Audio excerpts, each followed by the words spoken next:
All right, guys, welcome back to another video on the channel, bro.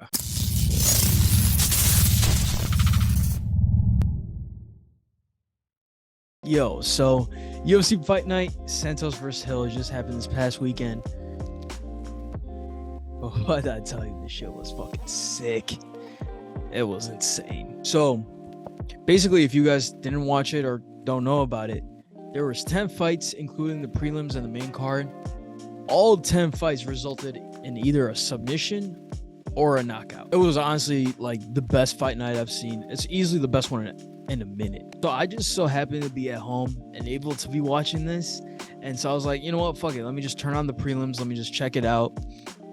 Bruh. What did I say? It over delivered. Like, obviously, when you turn on the prelims, I was like, oh, these fights are going to be solid. But like, it was more so just background noise and I'm not really paying too much attention a lot of the time. If I'm familiar with a fighter, then obviously I'm gonna stay locked. I'm kind of just watching it half-heartedly, and if something sick happens, great.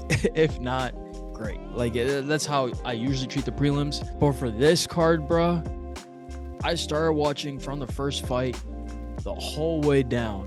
I was so happy. I was able to tune in early and just watch the whole thing. All the fights absolutely crazy. Like, bro, just check this out. So the first fight was Mayra Bueno Silva versus Stephanie Egger, and this was probably the weirdest fight of literally all of them, just because Mayra got an armbar. The way she got the submission, she won because of an armbar, but the ref didn't necessarily see the tap, and Mayra was just stretching her arm out and just let go because she felt a tap and was like, oh yeah, no, like she tapped. I was literally close to breaking her shit, so she just let go. And the ref was confused. The ref was mainly confused because Stephanie didn't admit that she tapped. She was like, oh shit, there's a chance that I can fight again, and like we could just kind of almost restart. Because of that, it went over to the judges, and one of the judges was like, yeah, no, I clearly saw a tap. Fight's over. Mayra wins. So I mean, it was genuinely an ordeal. Like, it was a huge thing. It was just super weird. But then obviously eventually judges came in, so it was indeed a tap. Mayra won. It was like a weird start to the fights. But then after, we got Corey McKenna versus Miranda Granger. So Corey McKenna is actually the youngest female fighter in the whole UFC. So she had a bunch of clout coming in, and she more than delivered. I think the whole time she just dominated. Eventually ended up with a submission. Even in the first round, she was just completely dominating Miranda. And then obviously eventually in the second round, she ended up getting the perfect submission. And then finally, this was easily the craziest fight in the prelims, just because Brian battled the way he knocked out Takashi Soto. Run it. Let me play the fucking clip, bro. Like, bro, check this out. Shit crazy. Boom. Did you hear that shit? Just out cold. And bruh, I'm telling you right now, a shin to the head. First of all, it sounds like a baseball bat hitting him in the head. Secondly, that shit was right on the chin. Here, let me continue playing it. I don't know if they're gonna pan to him, but dude is asleep. Like, bruh, check, bruh. He is asleep, bro. He has no idea what's going on. Like, boom. Like, this extra punch, definitely unnecessary. But bruh, fucking wild. Insane. Absolutely insane. So that was usually the craziest thing in the prelims. Next up, we got the always smiling Sam Alvey versus Michael. Michael, like, he honestly dropped him a bunch of times. Eventually ended up with a knockout. Michael dropped him at first, and I thought it would be over then, but somehow Sam got up. But then not for too long, because Michael hit him with another shot, dropped him, just an overhand right, just absolutely dropped him, and that was that. Now on to the main cards, man. First fight, Terrence McKinney. I'm a huge Terrence McKinney fan. Terrence McKinney, crazy. First off, so Eric Gonzalez came out to Dedication by Nipsey Hussle featuring Kendrick. So I was like, oh, this dude's dope. But then Terrence McKinney comes out to Hustle and Motivate. Bruh, by Nip. Rest in peace, Nip. But Terrence McKinney came out to Hustle and Motivate. He was just hype. He was rapping along to it. Then he comes in, whole round, absolutely dominates.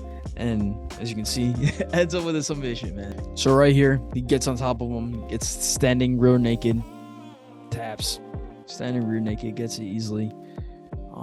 Super dope. I'm a huge Terrence McKinney fan, so I'm very excited to see who they match up Terrence McKinney with. I've been looking at Twitter and shit. A bunch of people are saying Patty. Honestly, I think that would be the perfect fight because they're both really, really good talents for the UFC. They're both kind of looking like they could have enormous star power. So I think it's perfect for them to match up. The only negative that I could see out of this is that whoever loses might reduce their star level. But I think that would be the perfect fight to make, bro. I could totally see the UFC just making a business move and being like, nah, let's pair them off with someone else first. And then we could even think about matching them together.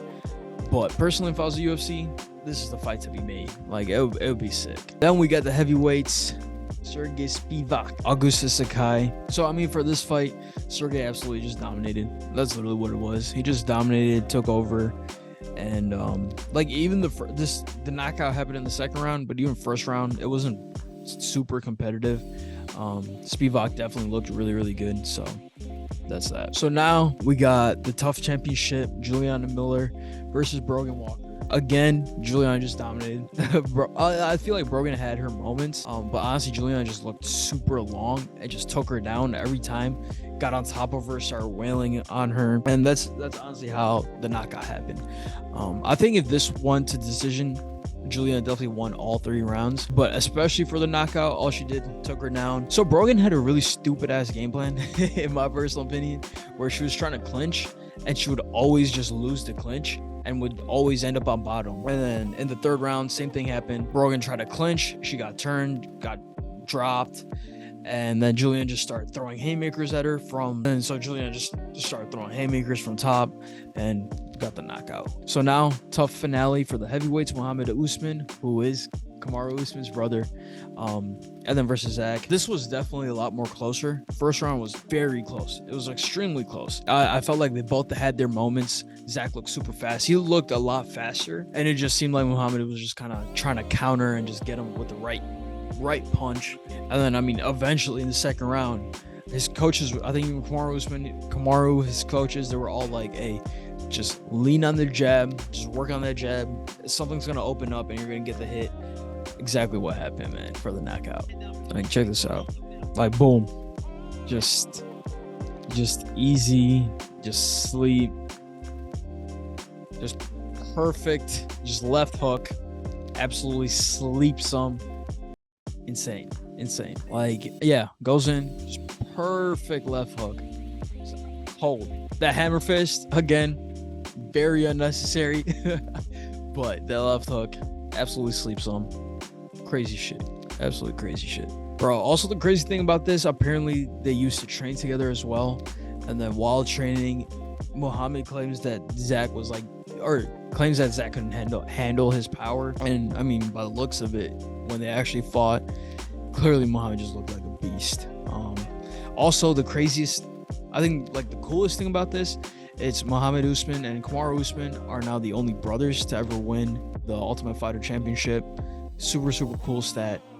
Shout out to them. Now we got the co-main event, the welterweights, Vicente Luque, Jeff Neal.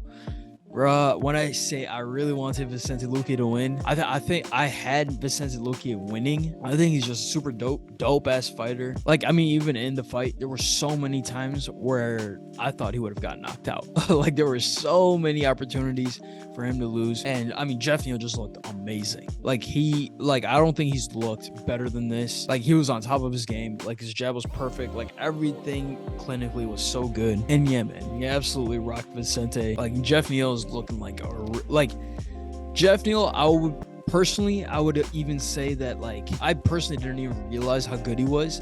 Like, I thought it was pretty decent, but I really didn't think he would be able to beat Vicente Luque, let alone knock him out.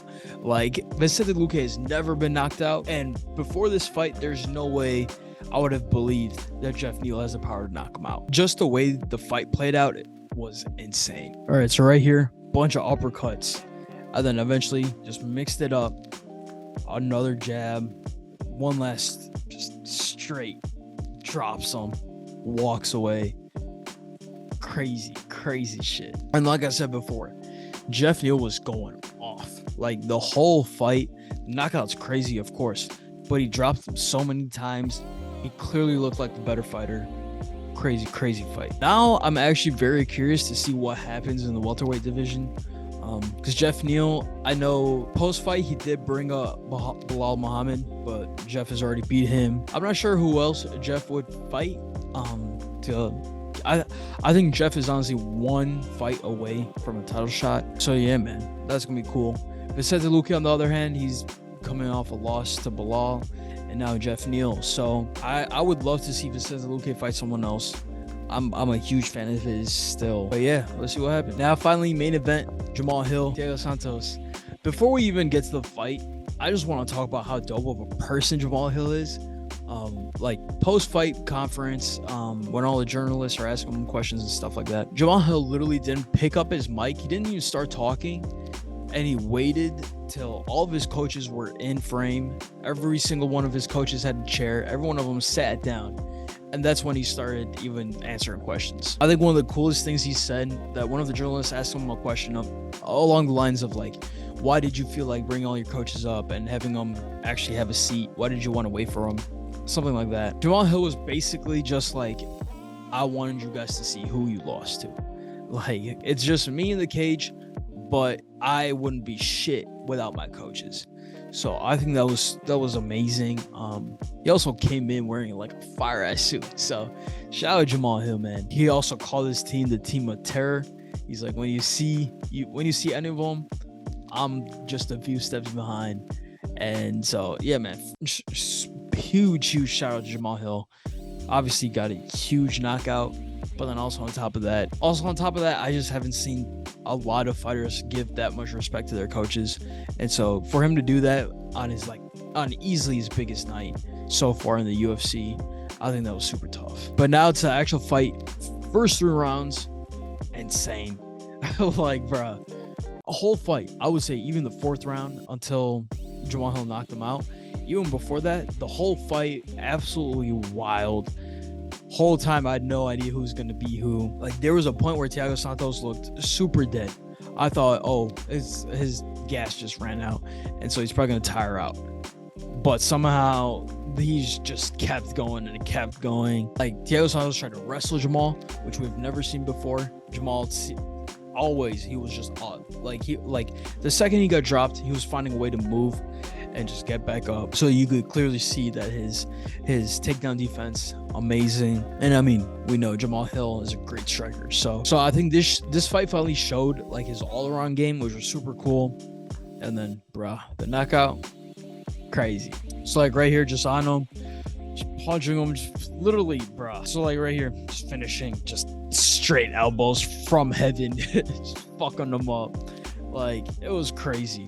Like, knockout, absolutely insane, bro. And then also looking at the highlights, I just remembered Herb Dean quite literally wanted Santos to die that day. I feel like like literally from the 3-minute-ish mark to whenever it ended, really all that time, Herb Dean could have just stepped in and stopped it because it was basically done, but he just let him keep going. Thiago Santos was just barely just turtling up, trying to get to the cage, do something, literally just not die. And then Herb Dean just didn't call it. Eventually though, I mean, he was basically forced to call it because, bruh, Thiago was getting fucked up. But yeah, man, fight super sick. After, I feel like also one of the really cool moments was Jamal Hill just takes his mouth guard out. After the fight, he's just panting, he's just dead. But then eventually he just lays down on his back and just like, hey, I belong. And that was a super dope ass moment. So shout out Jamal Hill. But yeah, man, that's pretty much it for this. As far as what's next for Jamal Hill, probably Jan. I feel like, so my opinion, if they do decide to do Jiri versus Glover 2, I would 100% love to see Jamal Hill versus Jan Blachowicz. I think that'd be a dope ass fight. I think whoever wins that then obviously goes for belt. So I think that would be the perfect matchup. If they decided to go Jiri versus Jan in Europe, like for the king of Europe, then I would say Jamal Hill versus Glover would be a great matchup. So I guess whoever is not fighting for the belt, Jamal Hill is a perfect person to fight at that point. So yeah, man, that's pretty much it for this. Next week, another dope ass card. Marlon Chito Vera versus Dominic Cruz. That fight's gonna be crazy. Definitely gonna be watching that. So stay tuned for that video. It'll be super dope. But yeah, man, with that, be sure to check out all the links in bio. Leads to something I do, man. So click on every single one. Follow, subscribe, comment, all the other stuff. Yeah, bro. With that, out of here. Peace.